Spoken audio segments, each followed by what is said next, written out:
Then he said to them, is it lawful on the Sabbath to do good or to do evil, to save life or to kill it? But they kept silent. And when he had looked around at them with anger, verse 5, being grieved by their hardness of their hearts, he said to the man, stretch out your hand. And he stretched it out, and his hand was restored as whole as the other. So first off, in the midst of the circumstances and opposition, he gives a command. Despite what you're facing, despite what you're going through, despite what you're dealing with, despite how bad your faith is targeted, God still gives a command. And a command is given because he knows despite how you feel and what you're enduring, that you can do it. And that command is to step forward. Well, what do you mean, James, step forward? Well, let me say this. First off, we have developed this mindset that everything's going to float our way. We have developed this mindset that everything, every blessing, every breakthrough, every miracle is going to float our way. We don't got to do nothing but sit back, relax. We have the ability, we have the mindset that we can sit in shallow water and just relax, and the life preserver will float our way. Our blessing will float our way. But I want you to understand something. There's come a time where you're going to have to step out of the shallow and step forward towards the deep. There's come a time that some blessing, every blessing is not going to be on the shallow end of life's river and life's ocean, but you have to step out and stretch out into the deep. The faith is tested. Some of us, the question once again is asked, where is your faith? And the reply is, your faith is being tested. You have to understand something that untested faith is a faith that cannot be trusted. Untested faith is a faith that cannot be trusted. The next thing is that not only untested faith is a faith that cannot be trusted, but untested faith is also a faith that cannot be relied on. But yet Christ is creating the door of opportunity in the presence of those who seek to see destruction. You remember Psalms 23, right? He prepareth a table before me in the presence of my enemies. So he's creating a door in the midst of what seems to be your opposition. In the midst of those who may seek to say that it's not going to happen for you, he still is creating the open door.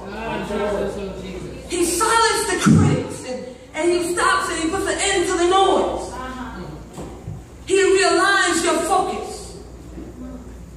And now there has to be a demonstration of faith. So he tells the man to step forward. Well, why? Well, James, why does he tell him to step forward? Because his hand is with him. Doesn't Jesus see his outcome? Doesn't Jesus see what he's faced with? Yes, he does. But understand something. His hand is with him. That means his feet still works. His eyes can still see. His ears can still hear. So here's the thing with faith. God understands your weakness. He understands your inability of not getting to a point because of what your ailment is.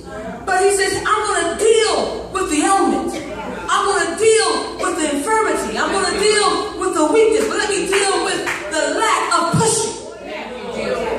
Thank you, Lord. Some of us waited on God to heal the infirmity without doing what we are already able to do. We're waiting for God to float and heal the infirmity, but what is stopping you from doing what your legs can already do? What is stopping you from doing what your mind can already do? So, he says, step forward. And I want you to know that God is about to make a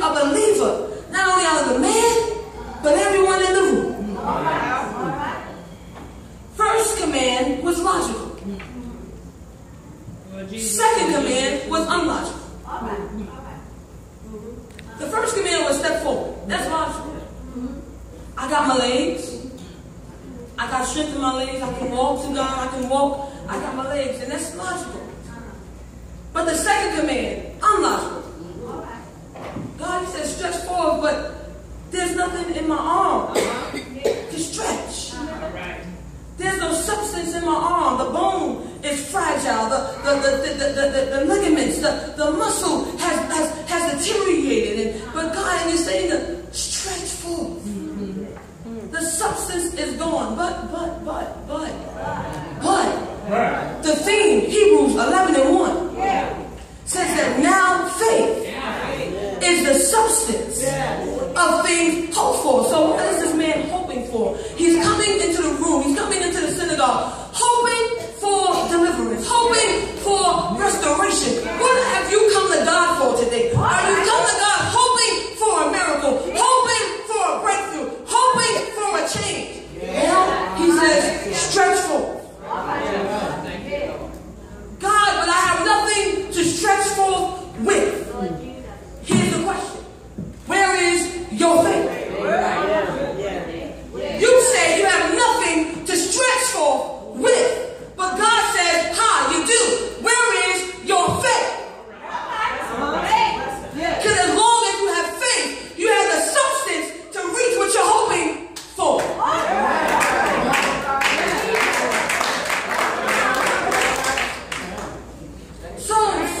So here we are.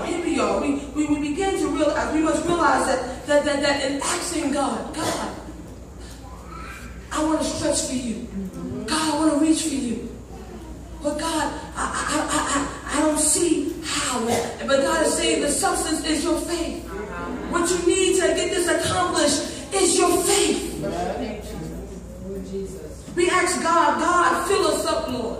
I lift my cup, Lord, and come and quench this thirsting in my soul. Whether heaven feed me till I want no more. We lift up our cups and we invite him to quench the thirsting and the bread of heaven to feed us, yet it does not happen. Not because God can't do it, because we know that he can. Not because God is not able to do it, because he can. But rather because your current resource does not support or does not supply your capacity of your container. Your current resource, where your resources come from, does not match the size or the capacity of your container. All right. What are you saying, James? Well, okay. All right. 2 glasses, right? 2 glasses. Your resource. God, fill my cup. He wants to fill you with more of him. More of faith in him. He wants to fill you up. But you are now with this vessel. You're coming to this vessel, you're coming to the vessel, you're coming to the ocean, you're coming to him, you're coming to your resource, and you want more. But the resource, the shallow end of the pool, can only fill up this amount. You've reached the capacity at the shallow end. But what you're facing is causing for something greater than the shallow end.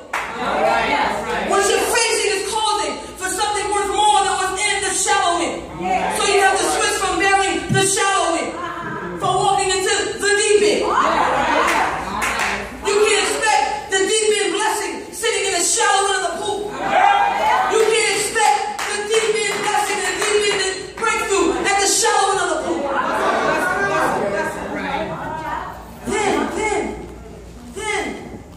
Then we have to recognize what's been depleting our faith. What has chipped away our faith? Understand that what's been eating away your faith, or what's been eating away your strength, is when you try to balance out our lives. Or believe we need to balance out our lives with the world so that we can have a balanced life. But what do you mean, James? We begin to think that we can mix worldly with godly. We can mix God's principles with world principles. And think we have a successful outcome. We begin to think that we can be mixologists, and if I mix a little bit of this and a little bit of that, and I'll be just fine. But what you need to understand is that you can't mix purity with impurity and still expect purity. You can't mix together pure substance and polluted substance and not expect contamination. So what have you allowed to contaminate your faith? We have to understand sometimes not only does doubt contaminate our faith, but what we feed our faith with can contaminate our faith. If God said he's going to do it, then he's going to do it. But the moment you give an ear to the noise, it begins to contaminate your faith. The moment you begin to believe what people who ain't never seen it happen for them begin to say to you that it's not going to happen, you allow that to outweigh what God has already said is going to happen. Who have you chosen to listen to over the voice of God? If God says he's going to do it, if God says he's going to break through, no matter whatever the opposition is saying, you cannot allow it to outweigh what God has said. So we become, again, mixologists. We begin to mix Christ-likeness with worldly living. We begin to mix truth with a lie. We begin to mix faith with doubt and expect a positive outcome. You can't mix it together because God says that he's going to do it. God says that your faith needs the substance from my word. Your faith needs the substance from his word. You can't feed it with negativity and expect it to work for you when you need it. You can't feed it with the junk on TV and expect for it to work from you when you need it. You can't feed your faith with doubt from others because once again, they never saw it happen and expect your faith to work for you when you need it. We consume the wrong things. Not watching what we're eating when it comes to our faith. Our faith is diminishing because we are moving away by what we're taking in. Moving away from our hope to doubt. My God.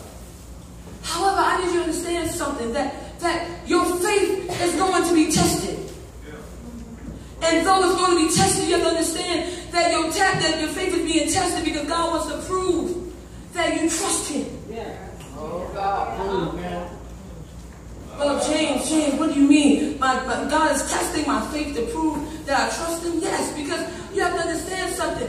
Why would God give you something that you want him to give you when you're not showing forth that you can endure what you got to endure to get it?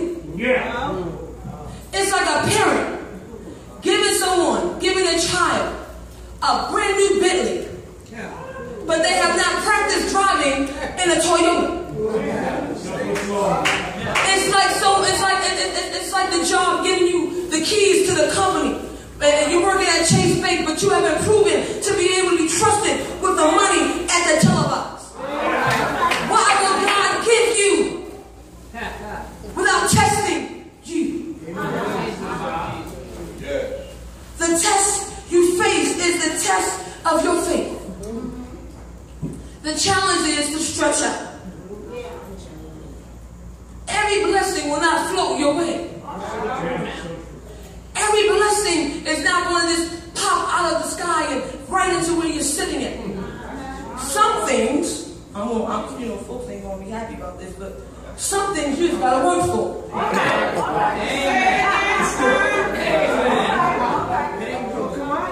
Some things you just got to work for. Some things you got to want bad enough that you're going to do whatever the requirement is to get it. Some things you got to just press past for. God says to stretch out and to stretch and reach for what I am promising you. Sometimes you got to stretch past the pain.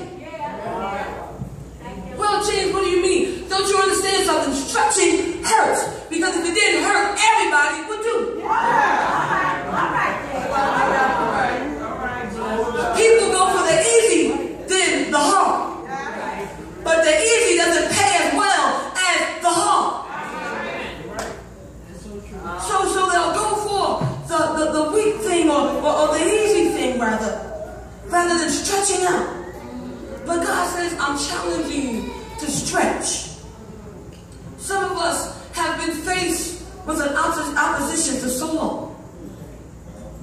Faced with hardships for so long. Faced with disappointments for so long. But God, once again, is creating an opportunity. And He requires you to stretch. Stretching requires you to move. I'm going to say it again. Stretching requires you to move. Move past where you're comfortable at.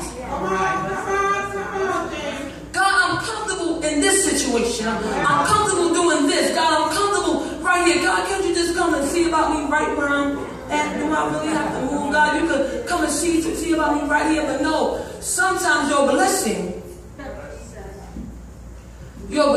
can't fit where you are at. And we get upset with God when we try to make the blessing that we're waiting on fit our current dwelling place. Now you hear what I'm telling you? We get upset because we try to make what we want from God fit our current dwelling. But no, when you this one that you're looking for, this blessing, this miracle you're looking for, it needs to stay where it's at, and you have to go to it because the resource it needs where you are can't feed it. So you gotta stretch out. What you've been praying for, God has not denied, but He's saying it's right here. But I need you to stretch out. What you believe in God to do for you, the breakthrough, the miracle, the blessing, is right at your reach. But you gotta stretch out. All right. Stretch out past your pain, and stretch out past your doubt, and stretch out past your fear. God is saying, stretch out. On today, and I'm gonna go to my seat. But on today, we need to realize that God is saying, stretch out. And I've been excited about this for the past 4 weeks. Because God dropped this in my spirit during Women's Day weekend. And I teased with Sister Crystal Nicholson about the song that the choir sung. But it really penetrated what I was dealing with. It penetrated past my fear, past my understanding, past what I don't have, it penetrated. When they sung the song, stretch out. Stretch out. No matter how dark the day is, you got to stretch out. No matter that you're lacking, you've got to stretch out. No matter how you're feeling, you've got to stretch out. Because what you're facing is causing you and calling for you to stretch out. The blessing that you've been waiting on is calling for you to stretch out. Well, how do I stretch out when I don't have it to stretch? By faith. For without faith, it is impossible to please God. Your faith must be the bridge between where you are to where you want to go. If you don't believe you can do it, you can't expect nobody else to believe you can do it. If you can't convince your own self that you're able, that God who stands in you is able, how can you convince others to believe that God is going to do it for them? Faith has to be tested. But when you get over this, choir sung this morning, after this, when you get over this, somebody needs to hear this, when you get over this final exam, when you get over this final exam, you'll be able to say that after my faith has been tested, after I've gone through the pain and the suffering and endured the struggle and the obstacle, I'm going to get through it. But after I get on the other side of this, there has to be victory on the other side of it. There has to be a miracle on the other side of it. On the other side of my tears, on the other side of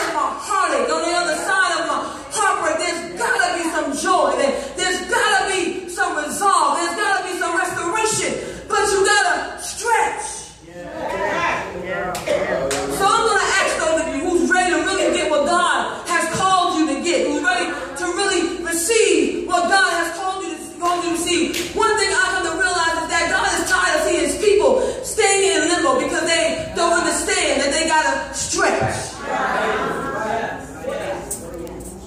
You come into church, or we come into church because I'm guilty of it too. Come and pancake God because we are heavy down. But if we would just stretch. We come bearing down and burdened and bound because what we're faced with and the losses that we carry. But if we would just stretch. You can lose the shackles if you just stretch. You can be delivered if you just stretch. You can see a breakthrough if you just stretch.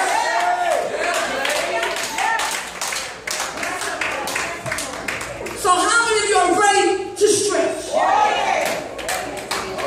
How many of you are ready to see the outcome of your stretch? And if that's it, I need you to come to the altar right now. Come to the altar right now. Sister Tish, you come. Faith has to be demonstrated. Faith has to be demonstrated. Today, faith is going to be demonstrated. We have to stretch past what we see. Stretch past how we feel. Stretch past the opposition. Because on the other side of it is the miracle. On the other side of it is the breakthrough. I want you to stretch out like you've never stretched before. Either you're going to believe God or you're going to end it now. But if I were you, I would stretch out. Just come. Just come. Stretch out. I'm going to believe God with you. And as Sister Tish sings a song with the help of those who know it, we're going to pray God. We're going to pray the prayer of faith.